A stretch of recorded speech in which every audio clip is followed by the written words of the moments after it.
Hello everyone, this is Manya Agrawal and a hearty welcome to my channel. Last video में हम लोगों ने nouns को explore किया था और अगर आपने वीडियो को ध्यान से देखा तो मैंने लास्ट में एक वर्कशीट दी थी ताकि आप उससे नाउन्स की प्रैक्टिस अच्छे से कर सकें। सो आई होप आप लोगों ने ट्राई किया होगा उस वर्कशीट को कंप्लीट करने का। इस वाले वीडियो में हम लोग उसी वर्कशीट के सॉल्यूशंस और पूरा एक्सप्लेनेशन देखेंगे। So let's go. इस वर्कशीट में हमारे पास दो क्वेश्चंस थे। So the first question is on the screen which says fill in the blanks with appropriate abstract nouns. इस क्वेश्चन में हमें ब्लैंक्स दिए हैं सेंटेंसेस के बीच में और हमें उनमें एब्स्ट्रैक्ट नाउन्स भरने हैं जो बिल्कुल करेक्ट हैं। सो the first part of the question says the people in this state of the country live in dash और हमें ब्रैकेट में पुअर दे रखा है। ऐसे क्वेश्चंस में हम क्या करते हैं, जो हमें ब्रैकेट में वर्ड दे रखा है उसका हम हिंदी मीनिंग निकालते हैं, हिंदी वर्ड निकालते हैं और फिर उसकी एब्स्ट्रैक्ट नाउन बनाने की कोशिश करते हैं। फॉर एग्ज़ाम्पल आपको समझ आ जाएगा जब हम ये वाला क्वेश्चन करेंगे। हमें ब्रैकेट में एक वर्ड दे रखा है पुअर और पुअर को हम हिंदी में क्या बोलते हैं, गरीब, है ना। अब हम गरीब को टच कर सकते हैं लेकिन एब्स्ट्रैक्ट नाउन से हमें भरना है ब्लैंक और हम किसको टच नहीं कर सकते, एब्स्ट्रैक्ट नाउन को। हमें ऐसा कोई वर्ड ढूंढना है गरीब से रिलेटेड जिसको हम टच नहीं कर सकते। तो अगर हम गरीब से कोई हिंदी वर्ड बनाएं जो एब्स्ट्रैक्ट हो, जिसे हम छू नहीं सकते, तो वो क्या हो सकता है, गरीबी। गरीबी को वी कैन नॉट टच, गरीब को हम टच कर सकते हैं, वी कैन नॉट टच गरीबी। जो गरीबी है उसका हमें इंग्लिश वर्ड ढूंढना होगा अब, और इंग्लिश में गरीबी को क्या बोलते हैं, पॉवर्टी। हम ब्लैंक में पॉवर्टी फिल कर देंगे। Second part of the question is dash should always be avoided और हमारे पास ब्रैकेट में वेस्ट है। वेस्ट वो सामान होता है जो हमारा काम में नहीं आता, जो हम काम में नहीं लेते या फेंक देते हैं, है ना। तो हमें वेस्ट से रिलेटेड एक वर्ड ढूंढना है इंग्लिश में जिसको हम टच नहीं कर सकते। अब एक वर्ड है वेस्टेज। वेस्टेज का मतलब होता है कि जिस तरीके से आप सामान को ख़राब कर रहे हो। हिंदी में अगर मैं इस वर्ड का मतलब बोलूँगी तो उसका मतलब होता है क्षय। आपको शायद नहीं समझ आएगा इसलिए मैं इंग्लिश में ही आपको बता रही हूँ, वेस्टेज। ठीक है, तो आप वेस्टेज को तो टच नहीं कर सकते, आप वेस्ट को कर सकते हो। इसलिए हम ब्लैंक में क्या लिखेंगे, वेस्टेज, जिसका मतलब है सामान को फेंकने का या ख़राब करने का तरीका। और वो हमें अवॉइड करना चाहिए क्योंकि अगर आप कुछ भी वेस्ट करोगे तो अच्छा नहीं होगा। अगर आप खाना वेस्ट करते हो तो भी अच्छा नहीं होता, या आप कुछ भी वेस्ट करोगे, so that's not good. Wastage should be avoided.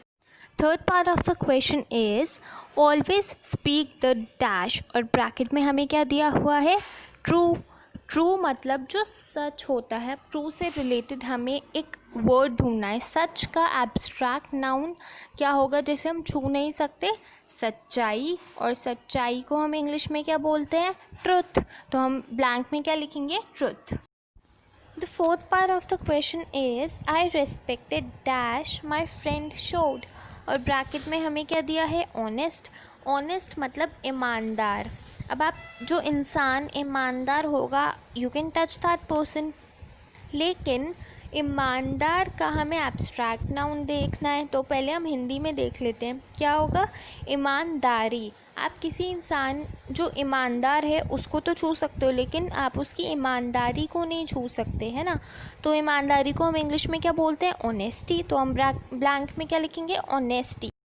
The fifth part is the soldiers had much in the battlefield। अब वो much के आगे डैश है और डैश के लिए हमें ब्रैकेट में क्या गिवन है, ब्रेव। ब्रेव मतलब बहादुर। अब बहादुर हिंदी वर्ड है और हमें हिंदी में ही इसका एब्स्ट्रैक्ट नाउन निकालना है, वो क्या होगा, बहादुरी, है ना।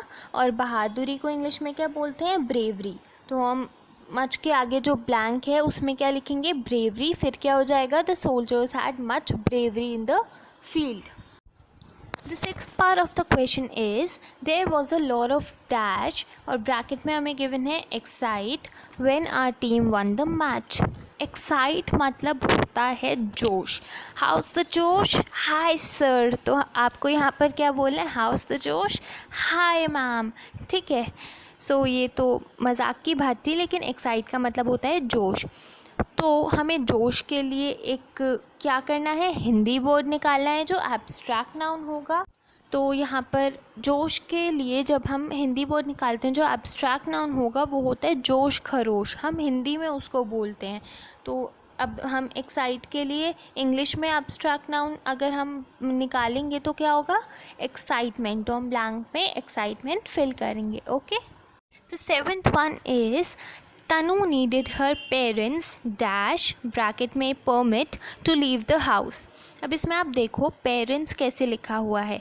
पेरेंट है मतलब एक पेरेंट सिंगुलर है और उसके बाद क्या है? Apostrophe S. मतलब उसे अपने किसी एक पेरेंट की मतलब अपने मम्मी पापा में से किसी एक का परमिट चाहिए था. उनसे पूछ के ही वो घर से बाहर निकल सकती थी. तो अभी कभी कभी आप देखो जैसे आप क्लास से बाहर चले जाते हो बिना टीचर से पूछे. सो टीचर क्या बोलती है कि how dare you to leave the class without my permission, है ना? ऐसे बोलती है ना. हो सकता है आपके साथ नहीं होता और जो शैतान बच्चे होते हैं उनके साथ होता है. सो हमें परमिट का एब्स्ट्रैक्ट नाउन मिल गया परमिशन. परमिशन. ठीक है. तो हम इसे क्या करेंगे? अब ब्लैंक में लिखेंगे. The eighth one is dash leads to violence और ब्रैकेट में हमें क्या गिवन है? हेट. हेट मतलब होता है नापसंद करना, किसी चीज़ को पसंद ना करना. फॉर एग्ज़ाम्पल आपकी मम्मी जब करेला बनाती होंगी तो आप क्या कहते हो कि मम्मी मुझे नहीं पसंद, कड़वा होता है, मैं नहीं खाऊंगा. तो वो जो होता है ना मुझे नहीं पसंद, उसी का मतलब होता है हेट. अब हमें एक वर्ड ढूंढना है इंग्लिश में जो एब्स्ट्रैक्ट नाउन होगा हेट से रिलेटेड. सो एक वर्ड होता है हेट्रेड. ठीक है. हमें शायद आपने पहले सुना होगा या हो सकता है नहीं भी सुना हो, इट्स ओके. लेकिन आज आप एक नया वर्ड सीख रहे हो, हेट्रेड. हेट्रेड मतलब होता है नापसंद करना और उसका भी मतलब सेम होता है लेकिन वो एब्स्ट्रैक्ट नाउन होता है. आप हेट्रेड को टच नहीं कर सकते. So we'll write hatred in the blank. So we are done with question number 1. Now the question number 2 says rewrite each sentence choosing the correct option. मतलब हमें जो अब sentences given होंगे उनमें हमें 2 options दिए हैं. बेसिकली मैं आपको बता देती हूँ कि वो options possessive noun पर बेस्ड हैं. सो हमें चूज़ करना है कि वो हमें normal noun उसमें रखना होगा या possessive noun. The first part of the question is the dogs or the dogs apostrophe s dogs collar is red. अब हमें इन दोनों डॉग्स में से एक चूज़ करना है जो इस सेंटेंस में फ़िट होगा. अब हम ऐसे सेंटेंसेस में क्या करते हैं? हम इसका हिंदी मीनिंग देखते हैं. जैसे अब मैंने बोला the dog's collar is red, मतलब डॉग्स कॉलर इज़ रेड, तो ये तो कोई सेंस नहीं बनता. अब मैं सेकंड वाला चूज़ करती हूँ.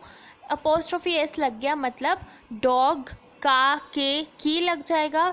सो द डॉग का कॉलर रेड है ना. तो इसमें ये फिट बैठ रहा है कि डॉग का कॉलर रेड है. हमें सेंटेंस का मीनिंग समझ में आ रहा है. सो इसमें कौन सा हम चूज़ करेंगे? Second option. The second part of the question is the snakes और the apostrophe S one snake egg is yellow. अब हम इसको हिंदी में एक एक करके रखेंगे. The snakes egg is yellow. Snake egg yellow है मतलब ये गलत हुआ. अब हम सेकेंड वाला रख के देखते हैं. द स्नेक्स मतलब स्नेक का एग येलो है, मतलब ये वाला सेंस बना रहा है. इसमें भी क्या होगा? सेकेंड वाला ऑप्शन होगा. So let's take the second one. The third part is I like the fragrance of lilies और लिली अपोस्ट्रोफी एस. इसका मतलब है मुझे लिलीज़ की खुशबू पसंद है या लिली की खुशबू पसंद है. सो तो अगर हम फर्स्ट ऑप्शन में लगा कर देखते हैं तो इसमें क्या होगा? मुझे लिलीज़ की खुशबू पसंद है. लिली फ्लावर होता है. ठीक है. और अगर हम सेकंड ऑप्शन में लगाएंगे तो इसका क्या मतलब हो जाएगा कि मुझे खुशबू पसंद है लिली की. तो 2 बार की आ रहा है. This doesn't make any sense. तो मतलब इसमें हम फर्स्ट ऑप्शन के साथ जाएंगे. The fourth one is diamonds or apostrophe s diamonds are girls or apostrophe s girls best friend. इसमें हमें 2 ब्रैकेट्स गिवन है, मतलब हमें 2 बार चूज़ करना होगा. सो अगर हम डायमंड्स लगाते हैं तो डायमंड्स गर्ल के बेस्ट फ्रेंड होते हैं. गर्ल वाला हम बाद में देखेंगे. डायमंड के गर्ल के बेस्ट फ्रेंड होते हैं, मतलब फर्स्ट वाला ऑप्शन होगा. So we'll take the first option. Now let's come to the girls one. हमें पता चल गया कि डायमंड्स में फर्स्ट ऑप्शन है, मतलब डायमंड्स होते हैं. अब हमें गर्ल चूज़ करना है, तो गर्ल्स बेस्ट फ्रेंड डायमंड्स होते हैं गर्ल्स बेस्ट फ्रेंड, लड़कियों बेस्ट फ्रेंड, या गर्ल्स लड़कियों के बेस्ट फ्रेंड. सेकेंड ऑप्शन आएगा. So we'll take the second option. बस आपको इन क्वेश्चंस में क्या करना होता है कि आपको हिंदी में इनको ट्रांसलेट करके ऑप्शन चूज़ करना होता है. The fifth one is Heenaz और apostrophe S Heenaz brother is very young. अगर हम फर्स्ट वाला ऑप्शन लगाएंगे तो इसका क्या मतलब हो जाएगा, हीनाओ भाई बहुत छोटा है. और अगर हम सेकंड वाला ऑप्शन लगाएंगे तो क्या हो जाएगा, हीना का भाई बहुत छोटा है. सो हम सेकंड वाला ऑप्शन पर टिक करेंगे. Okay. The sixth one is I really like my mothers और अपॉस्ट्रोफी एस मदर्स कुकीज़. अगर हम फर्स्ट वाला ऑप्शन लगाएंगे तो इसका मतलब क्या हो जाएगा, मुझे सचमुच बहुत पसंद है मेरी मम्मियों कुकीज़ या बिस्किट्स. और अगर हम सेकंड वाला ऑप्शन लगाएंगे तो इसका मतलब क्या हो जाएगा, मुझे सचमुच पसंद है मेरी मम्मी की कुकीज़. यहाँ पे की क्यों लगा, क्योंकि मम्मी के साथ मतलब मदर के साथ अपॉस्ट्रोफी एस हो गया, और जब अपॉस्ट्रोफी एस आ जाता है इसका मतलब क्या हो जाता है, सिंगुलर प्लूरल के हिसाब से का के की लग जाता है. यहाँ पर सिंगुलर मदर है इसलिए हमने क्या लगाया है, की. और की क्यों लगाया, क्योंकि मम्मा फीमेल होती है, मम्मा का जेंडर क्या होता है, फीमेल होता है. इसलिए we'll go with the second option जिसका मतलब हो जाएगा I really like my mothers apostrophe s mothers cookies. Okay. So this was my last video on the chapter nouns. We have completed our chapter and I hope आपको समझ आया होगा. Still if you have any doubts please mention in the comment section. मैं बार बार आप लोगों से कहती हूँ, if you want any of the videos on any specific topic of any other class till 9th, so please mention in the comment section. I'll upload a video on that specific chapter or specific topic. And thanks for watching the video. That's all we have in this video. I'll be back with a new chapter, a new topic and some new ideas. Till then, take care and bye bye. And I just want you all to subscribe my channel and press the bell icon so that you can get the notifications of my new videos. So thank you.